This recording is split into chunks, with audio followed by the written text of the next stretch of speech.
अयोध्या में राम मंदिर के निर्माण के लिए भव्य कार्यक्रम की तैयारी है।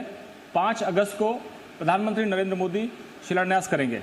लेकिन कुछ ऐसे किरदार हैं जिन्होंने अपना पूरा जीवन प्रभु श्री राम के मंदिर निर्माण के लिए लगा दिया है। जी हाँ, हम बात कर रहे हैं विनय कटियार से, जो बजरंग दल के संस्थापक राष्ट्रीय अध्यक्ष हैं, 5 बार सांसद रह चुके हैं, 3 बार लोकसभा और 2 बार राज्यसभा। इसके अलावा बीजेपी के राष्ट्रीय महामंत्री और बीजेपी के राष्ट्रीय उपाध्यक्ष रह चुके हैं। विनय कटियार हमारे साथ हैं, बेबाकी से अपनी बात रखते हैं, लेकिन पार्टी और संगठन के दायरे में रहकर कई बार उनको भी समझौता करना पड़ता है। विनय जी, जो किरदार हैं वो सबसे बड़े किरदार विनय कटियार, उमा भारती, साध्वी ऋतंभरा, कल्याण सिंह, लालकृष्ण आडवाणी, मुरली मनोहर जोशी, सब एक साथ मंच पर दिखेंगे? नहीं, इसमें से तो कई आ नहीं रहे हैं जिनकी सूचना आ रही है। अब कितने लोग होंगे मंच पर, तो कोई इनमें से रहने वाला नहीं है, सब अंदर बैठने वाले हैं। अब आडवाणी जी अगर आते तो शायद बैठते, लेकिन हमको तो लगता नहीं, उनकी कोई सूचना है नहीं। तो ऐसी स्थिति में कल्याण सिंह तो अस्वस्थता के कारण से उन्होंने बताया कल हमको कि हम नहीं आ पा रहे, बाद में आएंगे। लेकिन खबर यह है कि कुछ लोग कह रहे हैं कि कुछ लोग ये अपेक्षा रखते हैं कि बुजुर्ग लोग ना आए तो ज़्यादा बेहतर है। अब ये हो सकता है कहीं से सूचना उनको गई हो और उसका पालन वो कर रहे हों, लेकिन ये कोरोना के कारण से कार्यक्रम जो है जितना भव्य होना चाहिए था वो नहीं हो पा रहा है। बट उमा भारती तो नहीं, तो अगर ज़्यादा उम्र की नहीं है, वो नहीं आ रही।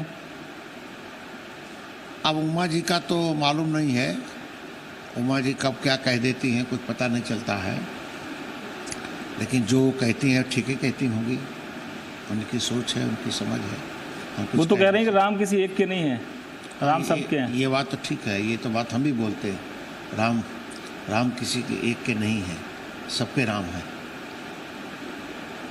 विनय जी, लेकिन देखने में ये आ रहा है कि इसमें श्रेय की जो लड़ाई है, श्रेय की लड़ाई तो कहीं नहीं दिख रही है कि श्रेय किसका हो, क्योंकि राम रथ यात्रा निकाली लालकृष्ण आडवाणी ने, और तिरंगा फहराने की जो बात आई कि तिरंगा फहराया जाएगा लाल चौक पर, तो उससे एक माहौल बना कि राष्ट्रवाद पैदा होगा, राष्ट्रभक्ति पैदा होगी।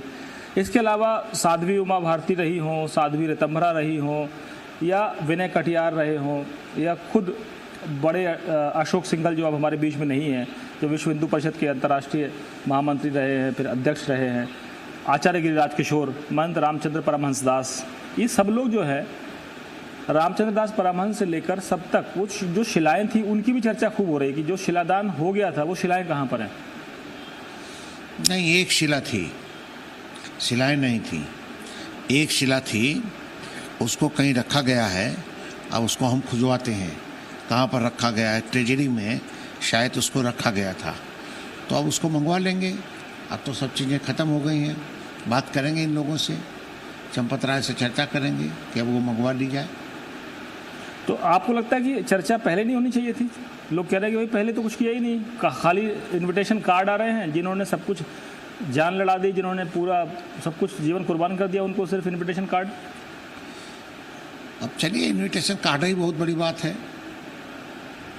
कार्यक्रम तो जो लोग सब भागीदार होते थे उनकी तो बड़ी लंबी फहरिस्त है। अब कोरोना के कारण से कार्यक्रम सीमित किया गया, नहीं तो जो कारसेवक हैं तो उनकी तो वहाँ तो पूरा मैदान भर जाएगा। अगर बाहर मंच लगे और प्रधानमंत्री जी आए हैं शिला पूजन करने के लिए, भूमि पूजन करने के लिए, तो अपार भीड़ होगी। सब सड़कों पर घूम रही है, सब राम की पैड़ी पर भी घूम रहे हैं। शाम को वहाँ राम की पैड़ी पर भी रोक लग जाती है, कोई घटना दुर्घटना ना हो जाए। तो ऐसी स्थिति में संख्यात्मक ये कार्यक्रम नहीं हो रहा। ये कार्यक्रम होना है, चूँकि मंदिर निर्माण का काम जल्दी शुरू हो, वो प्रधानमंत्री जी के कारण रुका था। अब प्रधानमंत्री जी आ रहे हैं, यशस्वी प्रधानमंत्री हैं। विनय जी, लेकिन कह रहे हैं कि शिलादान के बाद शिलान्यास भी जो है होगा, मान लीजिए, तो शिलान्यास तो जो है वो कहते हैं कि 1989 में भी एक बार हो चुका है, भूमि पूजन जो है 1989 हो चुका। तो साधु संत, बड़े संत कह रहे हैं कि साहब अब तो ये शुरुआत है मंदिर निर्माण की, शिलान्यास तो पहले ही हो गया। हाँ, ये बात सही है, शिलान्यास तो पहले हो चुका, कामेश्वर पासवान जी ने किया था और बड़ा सोच समझ करके उनसे कराया गया था। और मैं समझता हूँ कि अब वो जो शिलान्यास हुआ है वो तो हो गया एक बार, अब शिलान्यास तो होना नहीं, शिला पूजन होना है ताकि आगे का काम चले। भूमि पूजन, शिला पूजन, ये नरेंद्र मोदी जी आ रहे हैं 5 तारीख को, यानी कल ही आ रहे हैं, वो उसको करेंगे। आप जो है बजरंग दल के संस्थापक राष्ट्रीय अध्यक्ष हैं और आपके ऊपर ये जिम्मेदारी थी कि इस आंदोलन को गति दी जाए। बीच बीच में ऐसा लगा था कि ये आंदोलन अपने मूल स्वरूप से भटक गया है, या कई बार ऐसा लगता था कि अब इसमें वो धार नहीं रही। लेकिन अशोक सिंघल हों या आचार्य गिरिराज किशोर हों, महंत रामचंद्र दास परमहंस हों, या और भी बड़े बड़े संत थे, महंत अवैधनाथ थे, सब ने मंत्रणा बना के लगातार इसको जीवित रखा। आज आपको लगता है कि उनके पुण्य का, या देवराहा बाबा की चर्चा बहुत करते थे अशोक सिंघल जी, उनके कर्मों का, उनके पुण्य का वो आप लोगों को देखने का अवसर मिला कि भाई आज कम से कम चलिए ये शुरू हो गया, और आप लोगों का जो पूरा जीवन इसमें लग गया, कम से कम आज आप संतुष्ट होंगे?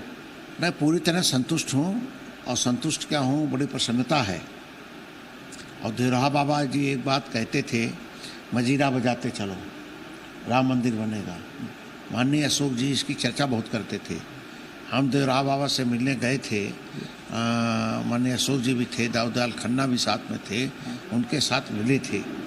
तो उन्होंने एक ही बात कही थी, हम लोग कमर से पानी में खड़े थे, देवरिया गए थे, और यही कहा कि बच्चा आप लोग जो है बस खंजड़ी बजाते रहो, उसको बंद मत करो, सब भगवान कर देंगे, और ये राम का मंदिर बनना है, कोई रोक नहीं सकता।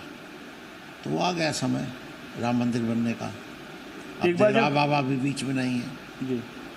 एक बार हम लोग जब अक्सर बैठते थे अशोक सिंघल जी के साथ, मार्गदर्शक मंडल की बैठकों के बाद जब प्रेस कॉन्फ्रेंस होती थी, तो बार बार वो जिक्र करते थे कि मैं चाहता हूँ कि मेरे जीवित रहते अगर ये बन गया तो हम जैसे करोड़ों राम भक्तों की जो मेहनत है वो सफल होगी और श्री राम का काम होगा, तो हमारा एक छोटा सा जो योगदान है वो होगा। लेकिन आज आचार्य गिरिराज किशोर भी मौजूद नहीं है हम सबके बीच में, अशोक सिंघल भी नहीं है, देवराहा बाबा भी, उनका भी स्वर्गवास हुआ, महंत रामचंद्र दास परमहंस भी नहीं है, महंत अवैधनाथ भी नहीं है।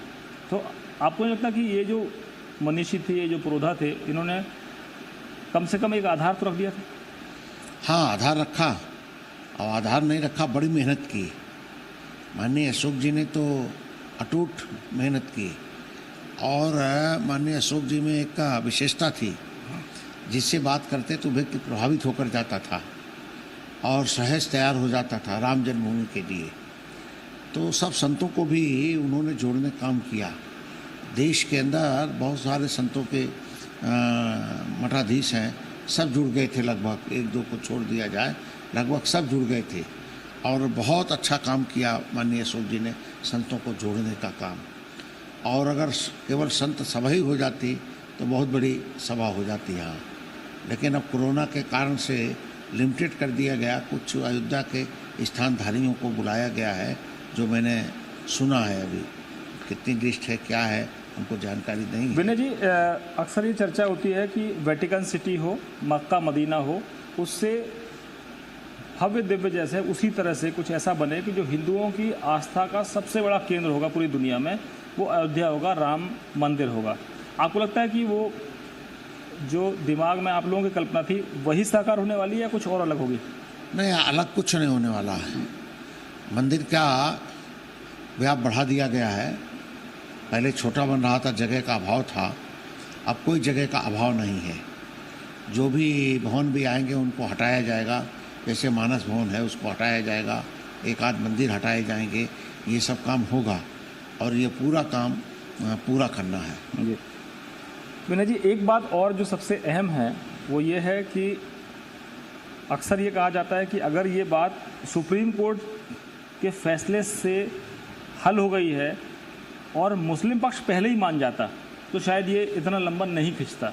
लेकिन देर आए दुरुस्त आए, सुप्रीम कोर्ट का फैसला ही सही, चलिए हिंदुओं के हक में आया, राम जन्मभूमि के हक में आया, तो आप लगता है कि सारे विवाद यहीं खत्म है, या मतलब आपको लगता है कि अभी कुछ बचा है? नहीं, सारे विवाद खत्म हो गए हैं सुप्रीम कोर्ट के निर्णय आने के बाद। लेकिन दुख इस बात की है, अटल जी ने जो बात कही थी मुसलमानों के साथ बातचीत में कि भाई सरयू नदी के उस पार तुम ज़मीन ले लो, टेक्निकल एजुकेशन खोलो, वहाँ पर बहुत बड़ा परिसर देंगे, करीब 40 एकड़ की ज़मीन देने की बात कर रहे थे। और कहा तुम लोग ले लो, पैसा भी उसके लिए कुछ सरकार सैंक्शन कर देगी, लेकिन काम करो। अब वो तैयार नहीं हुए, अब 5 एकड़ की भूमि में तैयार हो गए कोर्ट का निर्णय आने के बाद, 5 एकड़ भूमि में।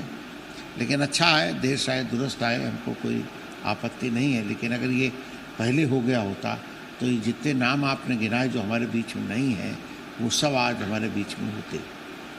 तो आप ये माने कि हिंदुओं और मुसलमानों के बीच में जो विवाद चल रहे थे जगह जगह, चाहे वो काशी विश्वनाथ हो, चाहे मथुरा में भगवान राम कृष्ण की जन्मस्थली का हो, उसको हम मान लेंगे यहाँ से विराम लगे या नहीं?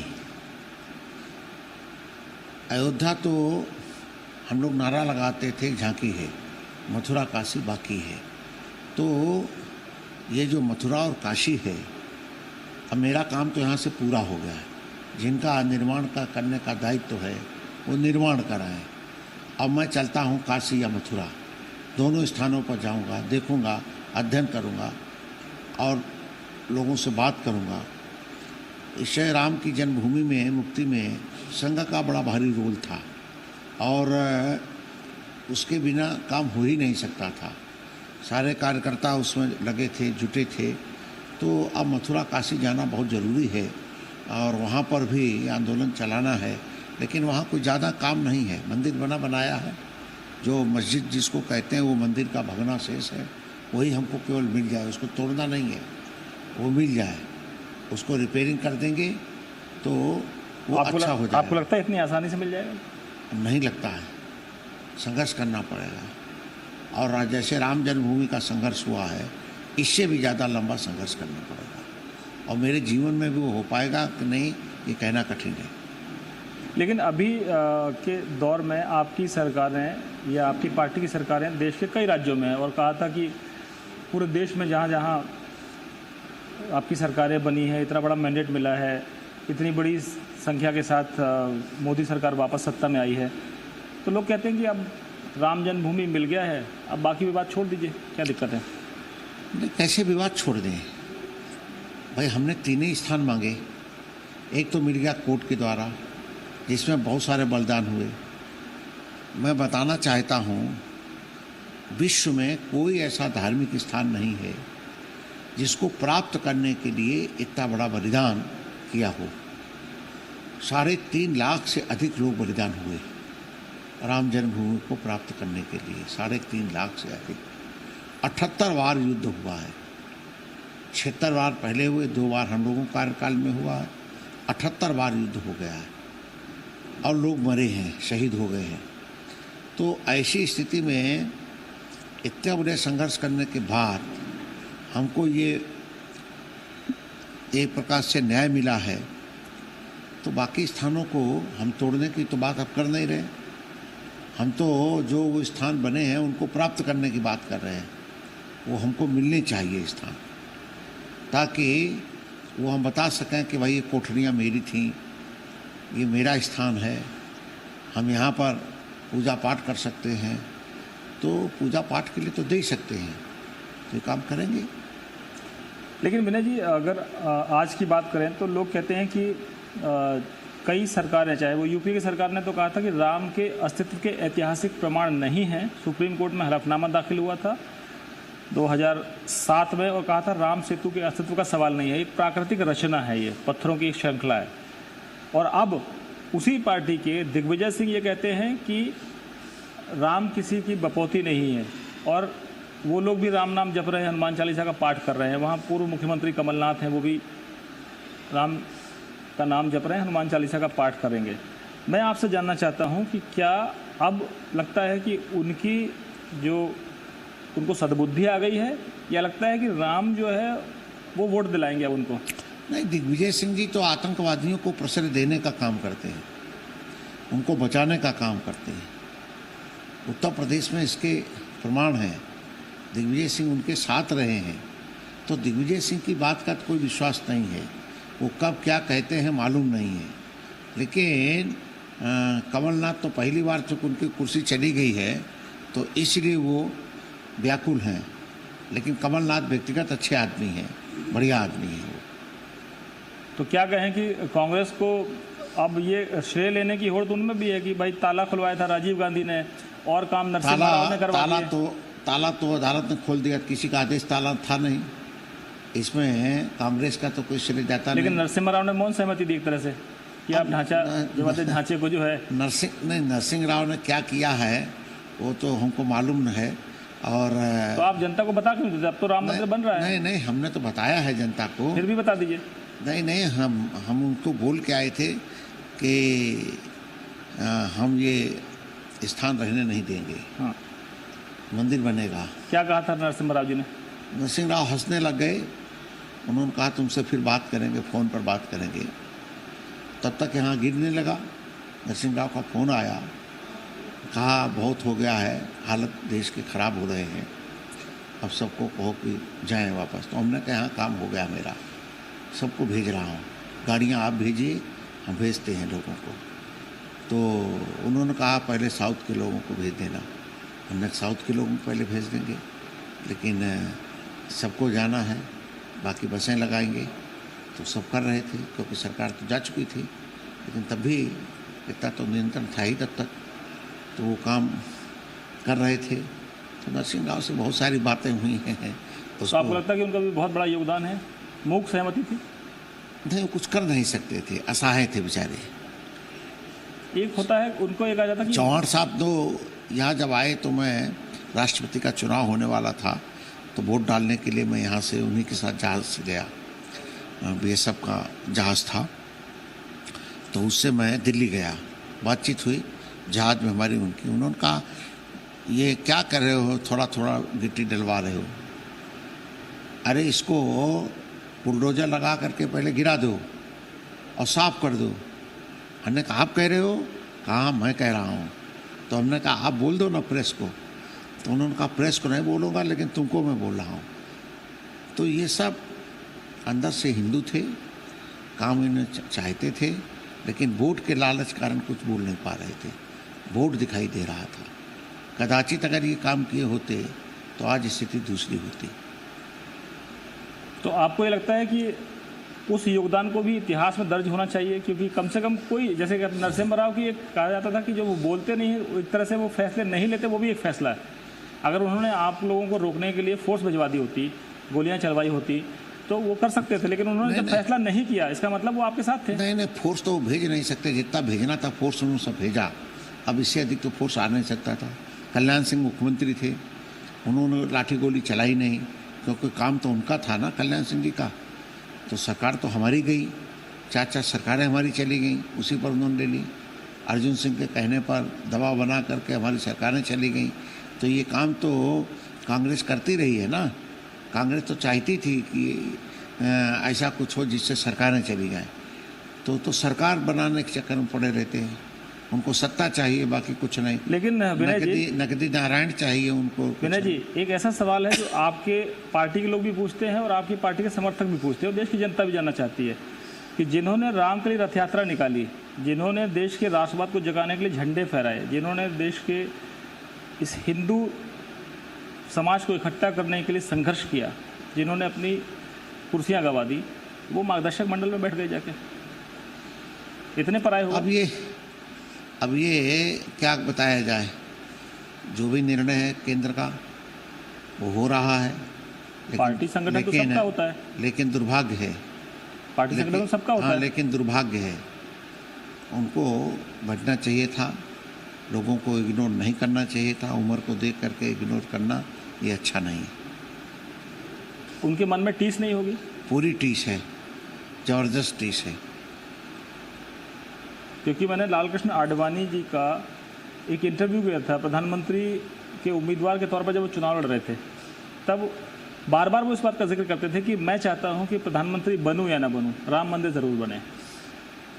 लेकिन आज वो जीवित रहते हुए भी यहाँ पर मौजूद नहीं। मुरली मनोहर जोशी भी एक तरह से लगता है कि अज्ञातवास में है। हाँ हाँ, उनको किसी भी प्रकार से लाना चाहिए था यहाँ पर, जैसे भी हो। सरकार अपनी थी, जहाज भेज देते या टिकट कटाते थे, वहाँ से सब व्यवस्थाएं हो जाती, कुछ कर सकते, लेकिन इनको लाना चाहिए था यहाँ, हर हालत में लाना चाहिए था, वो अच्छा रहता। राम मंदिर के आंदोलन को आपने करीब से देखा है, हर रणनीति में लगभग देखा नहीं, चलाया है जी। हाँ नहीं, लगभग हर रणनीति आपने बनाई है और उसको ज़मीन पर उतारा है, और बहुत सी ऐसी चीज़ें जो हम नहीं जानते, जो देश की जनता नहीं जानती, वो आप जानते हैं। आप किन लोगों को श्रेय देंगे कि जिन लोगों ने इसको यहाँ तक पहुँचाने का पूरा, आपके अलावा मैं कहता हूँ कि इस कार्य को पूर्णाहुति तक पहुँचाया? माननीय अशोक सिंघल, पहला नाम आचार्य गिरिराज किशोर जी, और राष्ट्रीय स्वयंसेवक संघ, उनका शीर्ष नेतृत्व, जिन्होंने इस प्रकार का काम किया, सब पहुंचाया। और उसको जब संघ की चर्चा करता हूँ तो लगता है कि सब लोग उसमें आ गए। संघ में जब बात आती तो हम भी संघ के कार्यकर्ता हैं, माननीय अशोक सिंघल भी संघ के कार्यकर्ता थे, बाकी आचार्य जी भी थे, ये सब लोग थे। तो संघ के बिना तो कुछ होने वाला नहीं। और संतों में किसको याद करेंगे आप? हैं? संतों में स्वामी वामदेव जी महाराज हमारे बीच में नहीं है, वो बिल्कुल डटे रहते थे। परमहंस रामचंद्र दास की बात करेंगे, महंत अभयनाथ जी की बात करेंगे, ये सब मूर्धन्य लोग थे। नृत्य गोपाल दास जब संघर्ष हुआ तो उन्होंने बड़ा साथ दिया।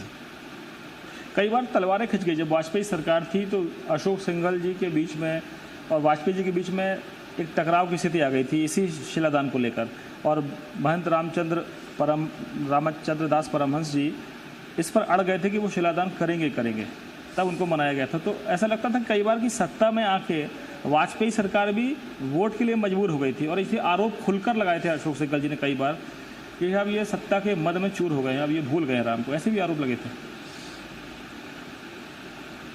नहीं, उस समय तक तो ढांचा जा चुका था ना, ढांचा तो जा चुका था, कुछ करना नहीं था।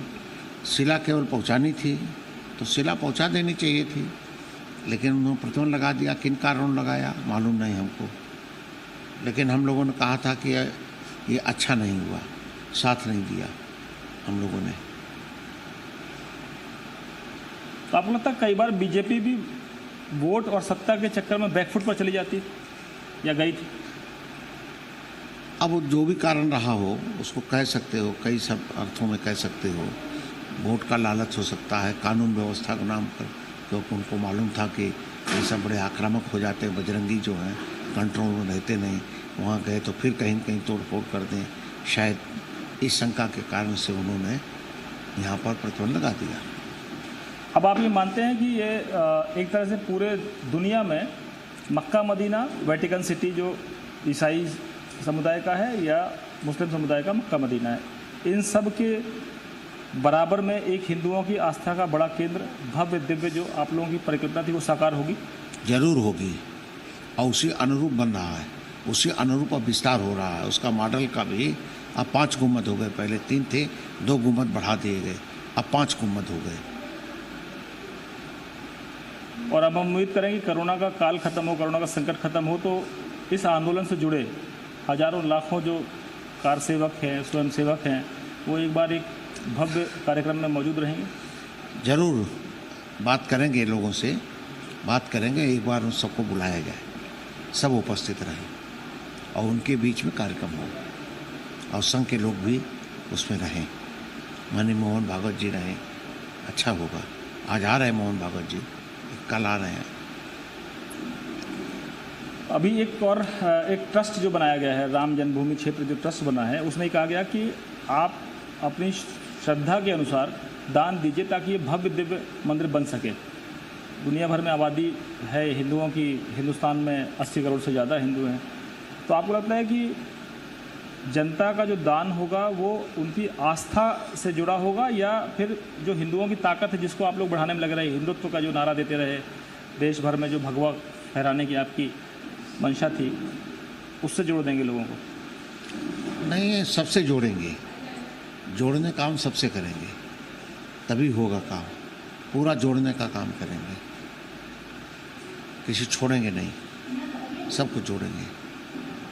आपने सुना विनय कटियार जी को, जो इस आंदोलन के अगुवा रहे हैं और बढ़ चढ़कर इस रणनीति में उन्होंने हिस्सा लिया, रणनीति बनाई, रणनीति को ज़मीन पर उतारा और आज वो गर्व से कहते हैं कि वो जो काम था प्रभु श्री राम का वो पूरा हुआ। लेकिन उनके मन में भी टीस है।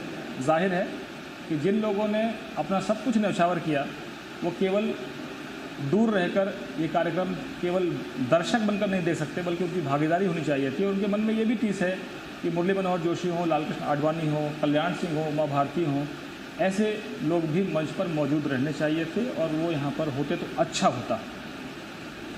तो हम उम्मीद करते हैं कि आने वाले दिनों में हिंदुओं की जो आस्था का ये केंद्र है, भव्य और दिव्य राम मंदिर देखने का आप सबका सपना पूरा होगा। और अगर आप भी इसमें अपना योगदान देना चाहते हैं तो ज़रूर जुड़िएगा और अपना योगदान दीजिएगा।